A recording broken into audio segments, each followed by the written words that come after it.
ಸಂಬರನನ್ನ ಕೊಂದು ಆ ದೇವತೆಗಳ ಸುಖವನ್ನು ಉಳಿಸಿಕೊಟ್ಟವನು ನಾನಿದ್ದೇನೆ. ಆದರೂ ಅಂತಂತ ಪುಣ್ಯ ಕಾರ್ಯವನ್ನು ಮಾಡಿದಂತಹ ನನಗೆ ನೀವು 3 ಮಂದಿ ಮಡದೇರಿದ್ದು ಇದುವರೆಗೆ ಸಂತಾನ ಭಾಗ್ಯ ಇಲ್ಲ ಎನ್ನುವ ಚಿಂತೆ ನನ್ನನ್ನು ಕಾಡುತ್ತಲೇ ಇದೆ. ಏನು ಮಾಡೋಣ? ಸಂತಾನ ಇಲ್ಲ ಆಯ್ತಲ್ಲ ಸ್ವಾಮಿ.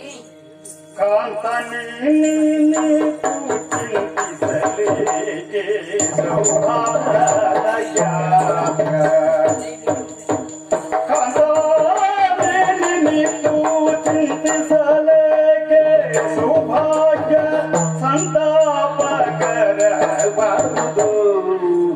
ಸೌಭಾಗ್ಯ ಸಂತಾಪಕರ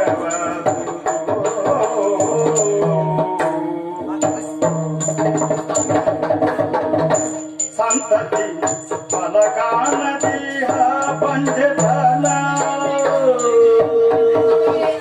ಸಂತತಿ ಫಲಕಾನದೀಹ ಪಂಚತನ ಯಮಗಾಂತು ಸಂಕಟ ಪಂಚತನ ಯಮಗಾಂತು ಸಂಕಟ ರಮಣ, ಕೌಸಲ್ಯ, ಈ ಹೊತ್ತಿನಲ್ಲಿ ನೀವು ಒಂದು ದೊರೆಯಾಗಿ ಮಹಾರಾಜನಾಗಿ ನಮ್ಮ ಗಂಡನಾಗಿ ನೀವು ಒಂದು ಬಾರಿ ಆಲೋಚನೆ ಮಾಡಿದ್ರೆ ನಿಮ್ಮ ಧರ್ಮ ಪತ್ನಿಯರಾಗಿ ನಾವು 100 ಬಾರಿ ಆಲೋಚನೆ ಮಾಡ್ತೇವೆ.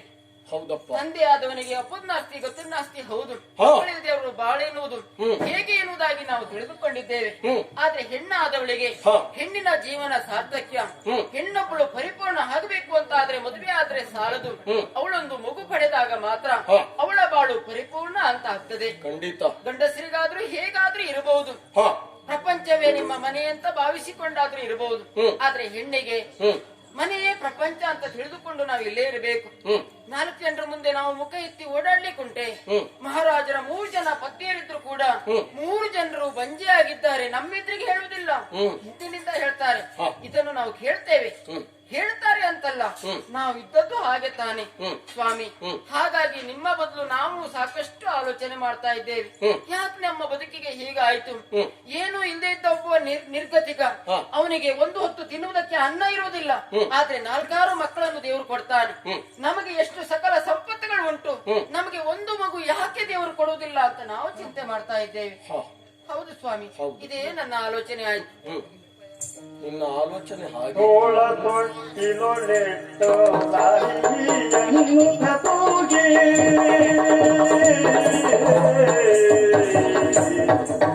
ತೋಳ ತೊಟ್ಟಿಲೊಳೆಟ್ಟು ಲಾರಿಯನ್ನು ತೂಗಿ ಲಾರಿಯನ್ನು ತೂಗಿ ಹಾಲುಣಿಸುತ್ತ ಶಿಶುವ ಹಾಲುಣಿಸುತ್ತ ಶಿಶುವ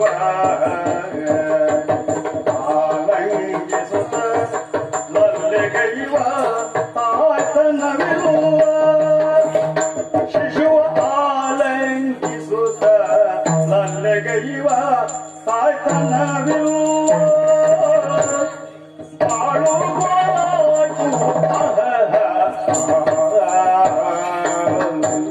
ಸ್ವಾಮಿ. ಸುಮಿತ್ರೆ, ಹೆಣ್ಣಾದವಳು ಬಯಸುವುದು ಅದನ್ನೇ. ಹೆಣ್ಣಿನ ಜನ್ಮ ಸಾರ್ಥಕ್ಯವನ್ನು ಹೊಂದಬೇಕು ಅಂತಾದ್ರೆ ಅವಳು ಒಂದು ಮಗುವಿಗೆ ತಾಯಿ ಆಗ್ಬೇಕು. ಆಗ ಅವಳ ತಾಯ್ತನ ಸಾರ್ಥಕ ಆಯಿತು, ಅಲ್ಲ ಹೆಣ್ತನ ಸಾರ್ಥಕವಾಗುವುದು. ಈಗ ನಾವು ಯೋಚನೆ ಮಾಡುವುದು, ಒಂದು ಮಗುವನ್ನು ಹೊಡೆಯಬೇಕೆಂಬುದಾಗಿ ಯಾವ ತಾಯಿಗೆ ಆಸೆ, ಮಗು ಹೆಣ್ಣಿಗೆ ಆಸೆ ಇರುವುದಿಲ್ಲ. ಹೆಣ್ಣಿಗೆ ಸಹಜವಾಗಿ ಉಂಟಾಗುವ ಆಸೆ. ನಾನೊಂದು ಹೆಣ್ಣನ್ನು ಮಗುವಿಗೆ ಜನ್ಮವನ್ನೇ ಇರಬೇಕು, ಅಲ್ಲ ತನ್ನ ತೋಳನ್ನೇ ತೊಟ್ಟಿಲಾಗಿರಿಸಿ ಆ ಮಗುವನ್ನ ಲಾಲನೆ ಪಾಲನೆ ಮಾಡಬೇಕು, ಜೋಗುಳ ಹಾಡಬೇಕು, ಅದರ ತೊದಲ ನುಡಿಯನ್ನ ಕೇಳಬೇಕು. ಅಲ್ಲ ಅದು ಒಂದೊಂದೇ ಹೆಜ್ಜೆಯನ್ನ ಇಡ್ತಾ ಬರುವ ಆ ಚಂದವನ್ನ ಕಾಣಬೇಕು, ಮಗುವನ್ನ ಮುದ್ದಿಸಬೇಕು, ಅದರ ಜೊತೆಯಲ್ಲಿ ಕಾಲ ಕಳಿಬೇಕು.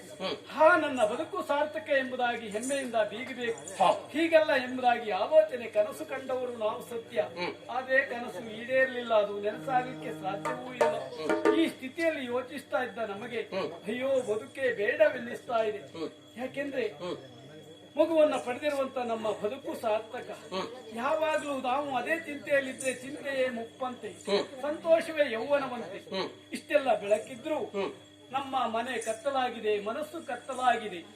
ಅದು ಬೆಳಕಾಗ್ಬೇಕು ಅಂತ ಆದಿದ್ರೆ ಮಗುವಿನ ತೊದಲು ನುಡಿಯನ್ನ ಕೇಳಬೇಕು.